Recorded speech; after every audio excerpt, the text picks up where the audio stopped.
We do indeed. So we've managed to reposition, and for some reason our signal's pretty good. And so we've got a beautiful view of Shadow's little cub as it's watching around and looking around and kind of taking in its environment quite a bit. It's obviously panting quite heavily, but it's still sitting on its tree and watching, and I think it's going to decide to lie there. But it's really good to see this little one and get such nice close-up encounters with it. It's kind of on its own little mission. Now, where are you off to? You can see it still kind of gets a little bit nervous of things. No, into the shade it goes and is going to now sleep in the long grass. Shadow herself is completely fast asleep. She's not worried at all, but the little cub is now found itself a good little spot.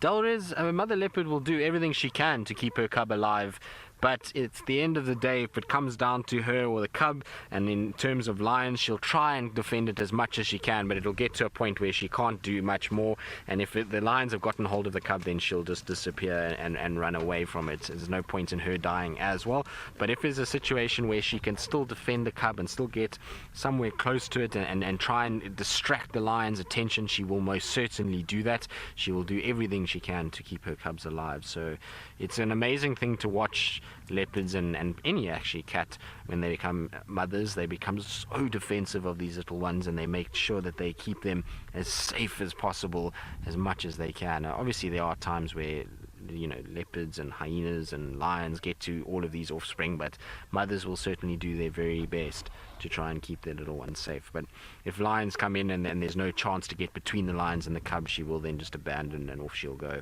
because at the end of the day it makes no sense for her to have a suicide mission and die when she can have more offspring later.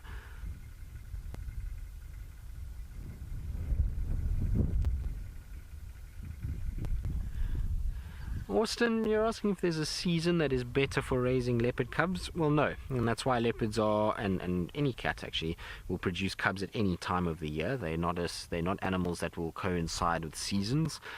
It obviously becomes a little easier for the mother in the winter months because, well, they can find food a little bit easier. Generally, food is a bit weaker, and so the success rates are higher. But in summer, it's great when they have small cubs because there's a lot of vegetation and they can hide their cubs really well. So all seasons have their own sort of advantages and allow for different things. And like I say, that's why leopards will have their cubs at any time of the year. They're not like antelope that need certain food requirements at certain times in order to provide nutrients for their offspring. So it's interesting just to see how it kind of is different between them and the cats. Right, now that our leopard